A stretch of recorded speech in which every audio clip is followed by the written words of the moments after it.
Right, here we go. Some of you can't be in the lessons because of different circumstances, COVID, etc.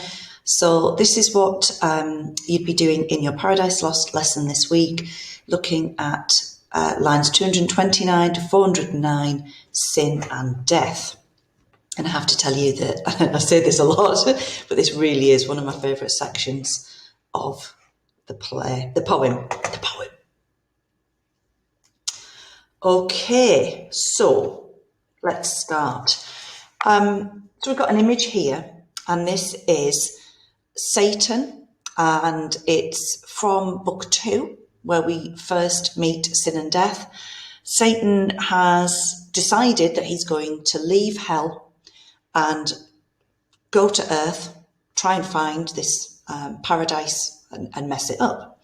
The problem is that, as you can see here, there is a big gate and he's got to get out of that gate. And the gate is guarded by, hang on, does my pointer work?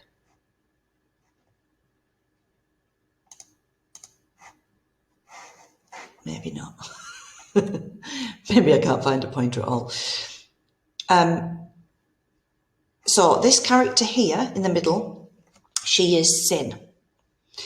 And as you can see, she is a beautiful woman on the top, but beneath she's got this serpent-like thing coiling around her and dogs. And this character on the left with the shield and the spear, that's her son, Death.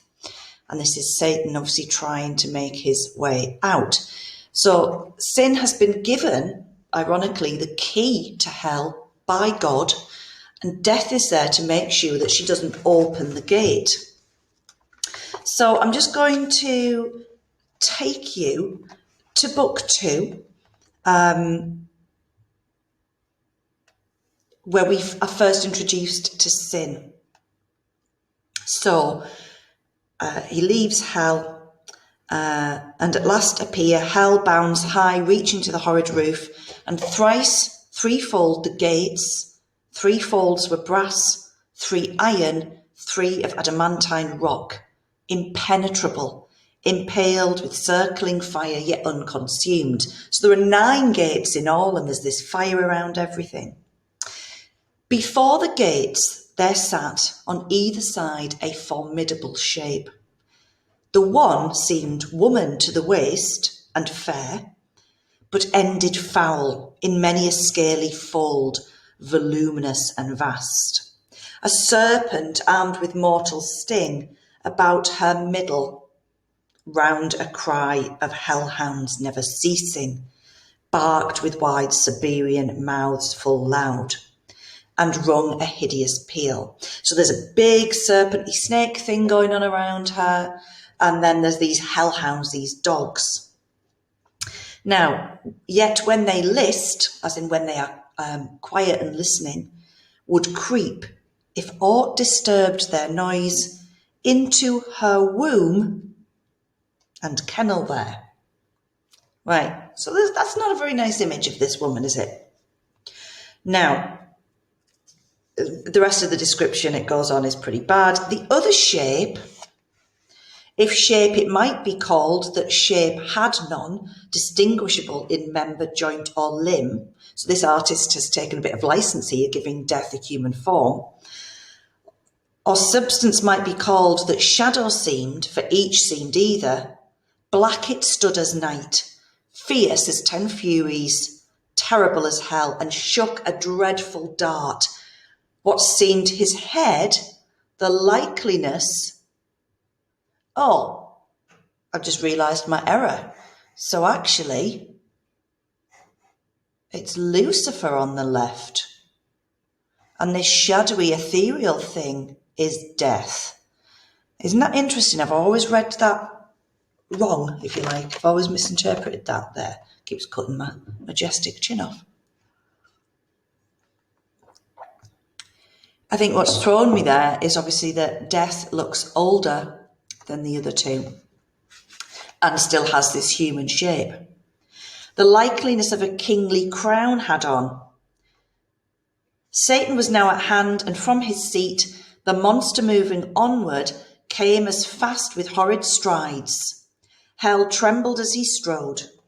The undaunted fiend, what this might be, admired, not feared. And that's important, thinking about Satan. So when he first sees this thing, he's just like, whoa, that is impressive. He's not scared at all.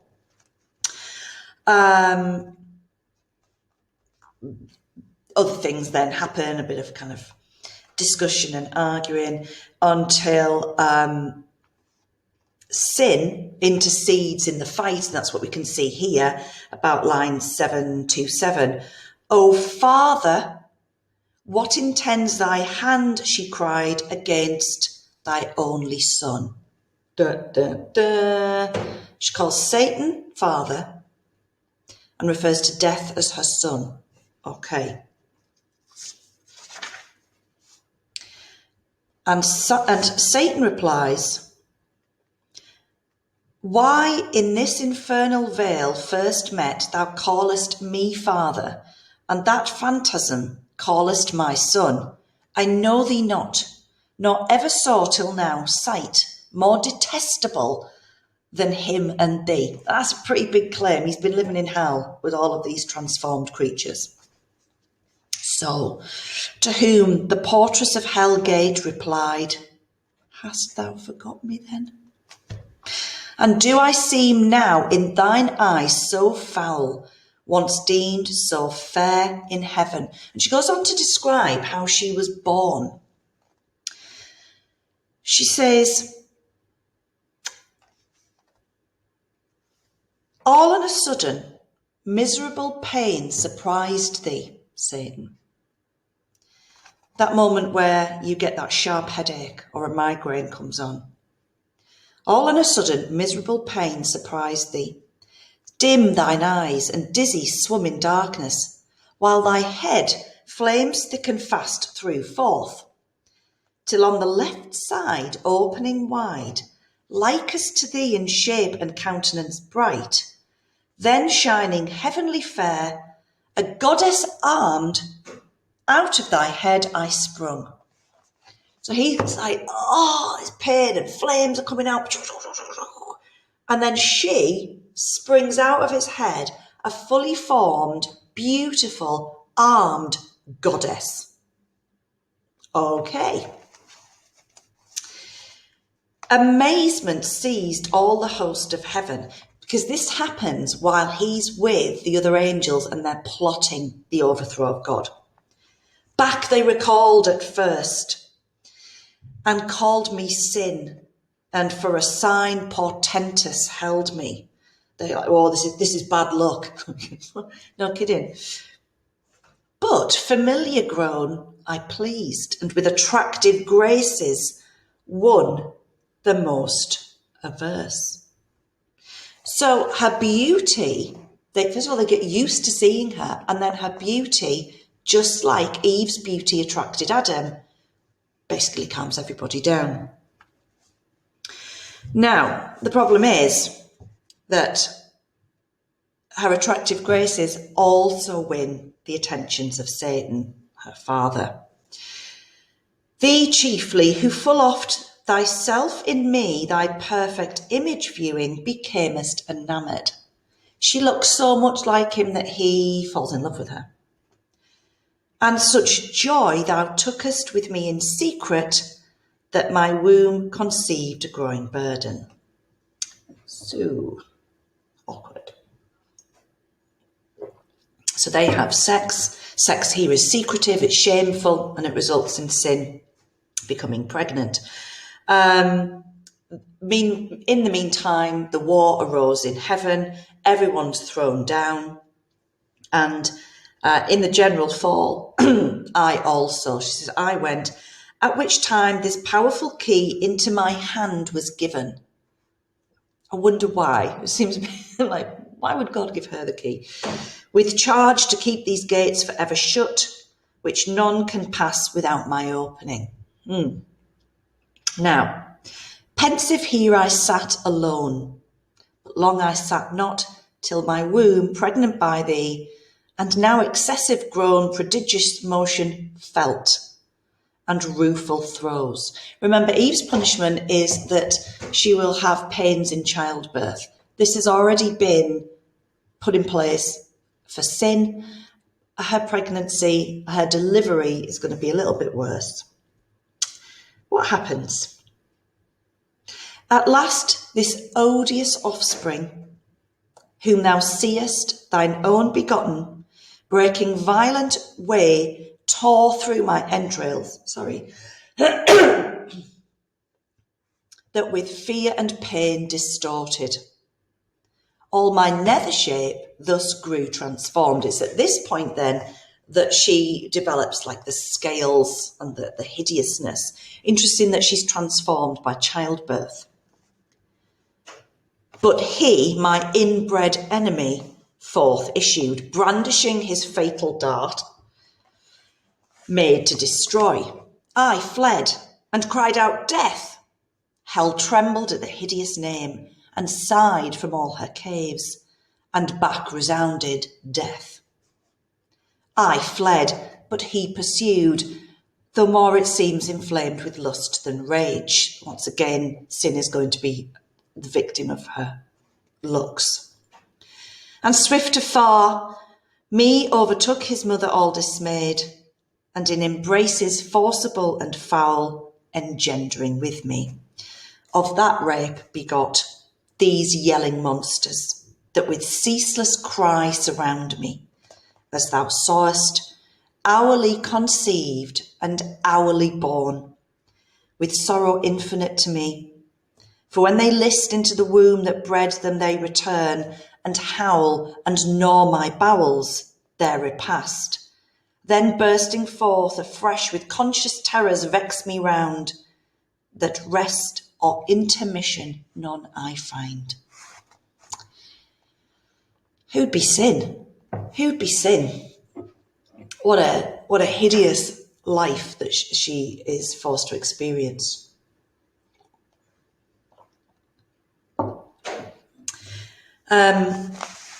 She then goes on to say that death would eat me, except if I die, he will die. And then Satan kind of listens to all of this and says, hey, don't worry, because actually I've come to set you free. If you let me out, I'm going to go up there and I'm going to make sure we can get entrance into paradise, and then you two can come along. Brilliant. Now, he says to death, and you're always hungry. Well, do you know what? You can eat anything. You can have anything you want. Okay. All things shall be your prey. Hey, sounds like a good deal. Except she's been given the task to keep things, to keep the gates closed. The key of this infernal pit by due and by command of heaven's all-powerful King I keep. By him, forbidden to unlock these adamantine gates. Against all force, death ready stands to interpose his dart. So, what do I do? What do I do? And she says, thou art my father, thou my author.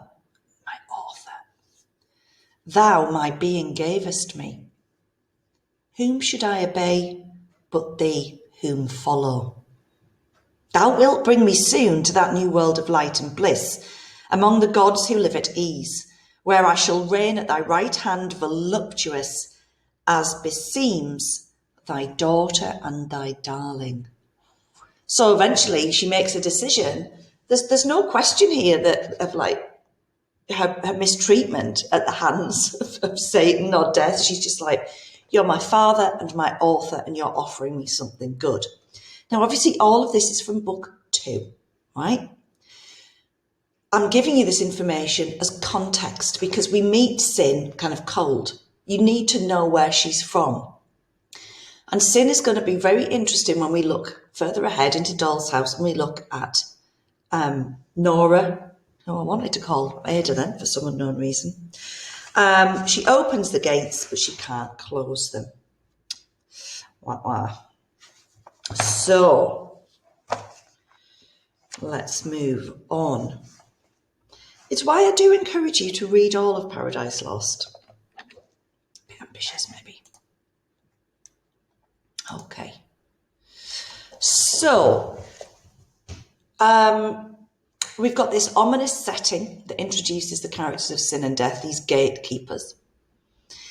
Sin is presented as hero worshipping her father, and her growing strength is presented as sinister and supernatural. A close relationship with death is something powerful and inevitable, and her strong attraction to the earth and her plan to build a highway between heaven and hell is made to seem threatening. So those are the areas that we might want to start considering as we look further at sin and death. Okay. Now, I'm sure we've all heard of the Holy Trinity, the Father, the Son, and the Holy Ghost.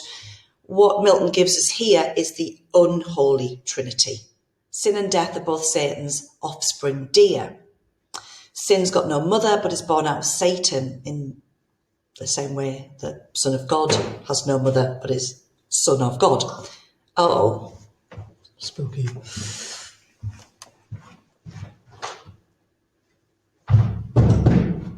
That's better. Give me a chance to stretch.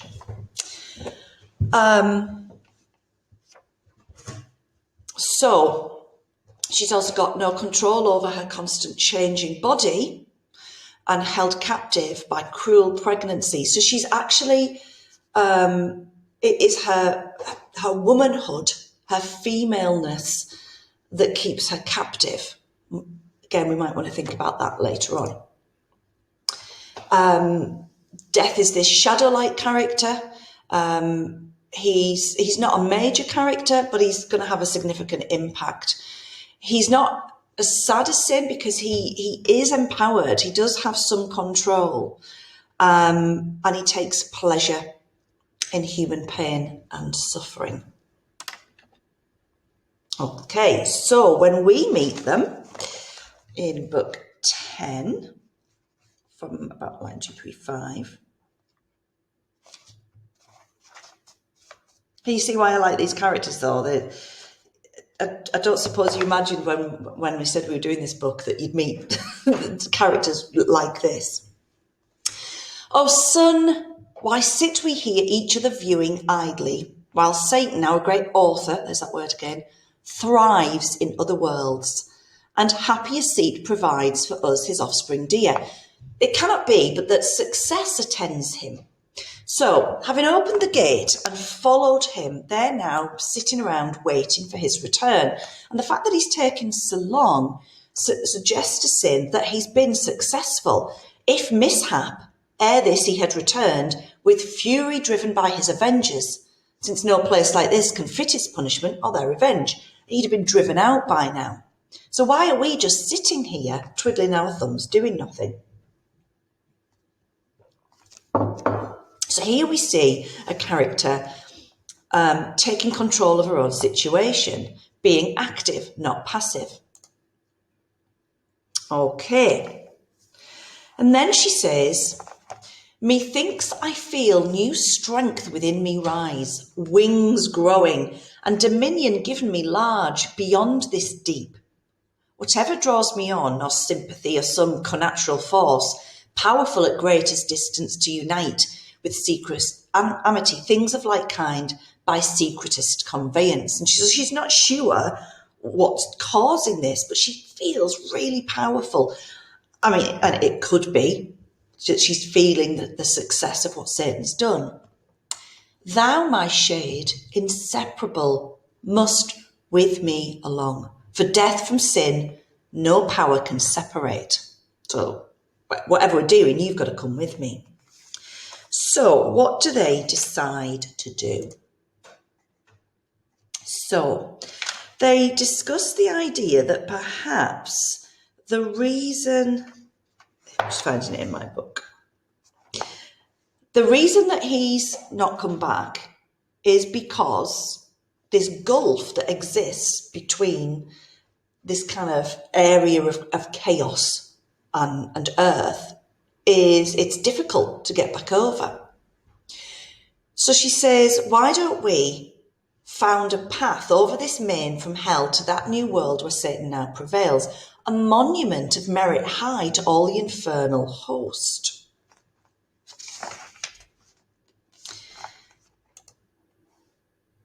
So, whom thus the meagre shadow answered soon. And he says to her, go whither fate and inclination strong leads thee. I shall not log behind, nor err the way thou leading. He's agreeing. You go ahead, mum, and I'll follow. And he says, such a scent I draw of carnage, prey innumerable, and taste the savour of death from all things there that live. So he's excited. He can already smell the coming death and destruction. Nor shall I to the work thou enterprisest be wanting, but afford thee equal aid. I will work as hard as you. But what is it that they're going to do?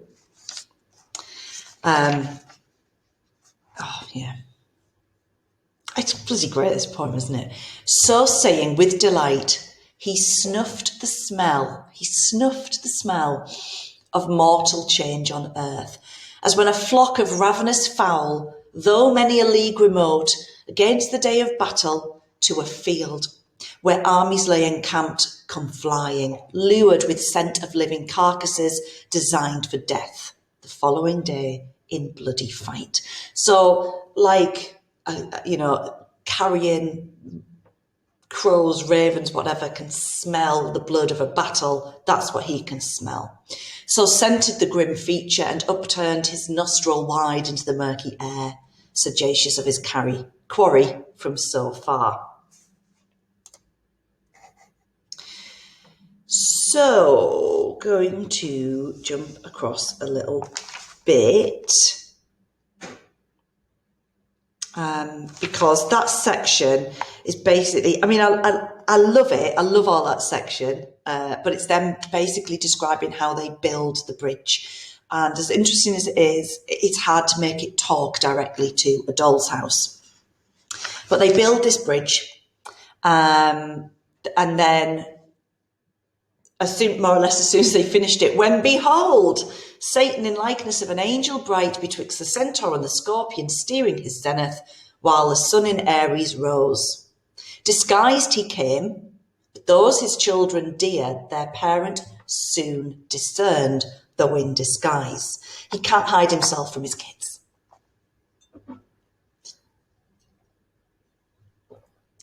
So,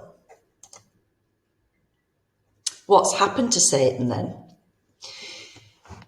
A little bit of backstory. He, after Eve seduced, unminded, so no one's taking any notice of him now, slunk into the wood, and changing shape to observe the sequel, saw his guileful act by Eve, though all unweeting, seconded upon her husband. Oh, I'm just going to look up unweeting again.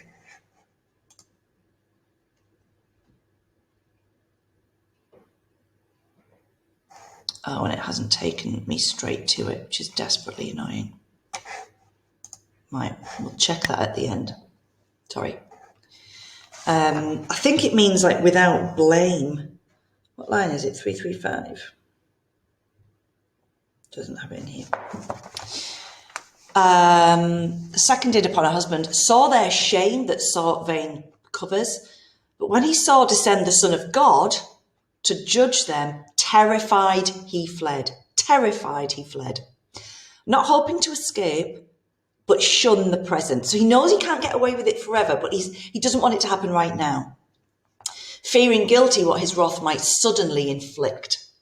That past, returned by night, and listening where the hapless pair sat in their sad discourse and various plained, thence gathered his own doom. So he goes off and then he comes back and he's listened to Adam and Eve talking about the punishments that they've been given, and that's how he learns what's going to happen to him. Okay.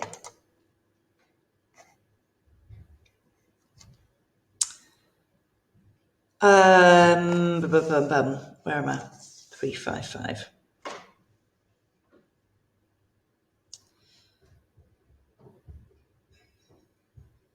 Right. So, great joy was at their meeting, and at sight of that stupendous bridge, his joy increased.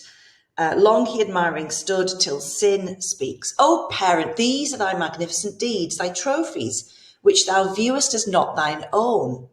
So now she hands over,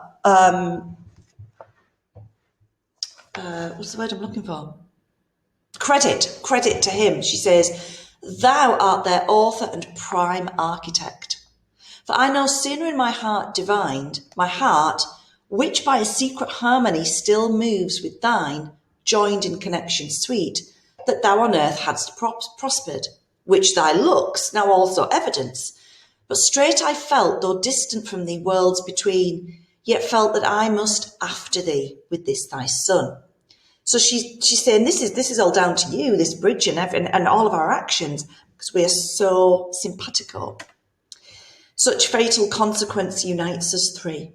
Hell could no longer hold us in her bounds, nor this unvoyageable gulf obscure detain from following thy illustrious track. Nothing's going to stop them from being together. Whom thus the Prince of Darkness answered glad, fair daughter, and thou, son and grandchild both, high proof you now have given to be the race of Satan. For I glory in the name, antagonist of heaven's almighty King. Amply have merited of me, of all the infernal empire, that so near heaven's door, triumphal with triumphal act have met, mine with this glorious work, and made one realm hell and this world one realm, one continent of easy thoroughfare. Now, all of these monsters and demons, they can just get into paradise. Dead easy. She's built them a bridge. But really, it's all down to Satan. Down to paradise descend, there dwell and reign in bliss. Thence on the earth, dominion exercise. So he says, off you go down now to paradise. And in the air, chiefly on man, sole Lord of all declared, him first make sure your thrall, and lastly kill. And he's saying this to death in particular. He's saying, you can have whatever you want down there, but don't kill Son of Man first. You've got to have him in your thrall, which means to have him kind of captive. Make him sinful. Okay. Oof. Right, we're not going to do the comparison sheet. We're going to do that when we've come back.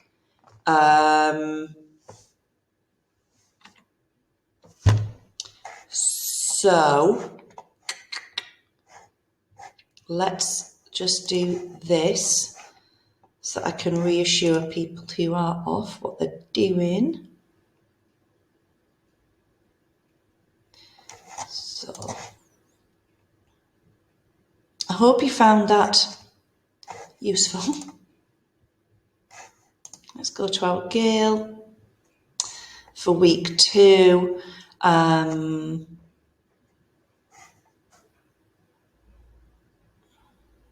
just wondering why I didn't link that to the end.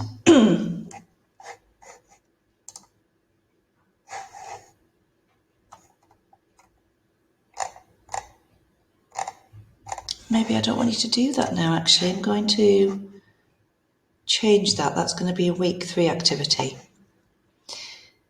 So I'm going to change that current activity and give you some work to do on sin and death.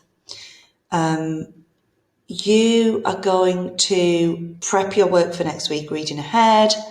I'm going to be given a coursework task, and you've got your second Masolit lecture to watch on Adam and Eve and their fall. And then next week, your lecture is on Satan, and then there's a Satan vocabulary activity. I've confused myself a little bit there. Let's edit that before I forget. Okay. Right. I hope that's enough to get you going. That's half an hour's worth of work. Email me if you need any more help or support. and hopefully you will all be back in the classroom with me soon.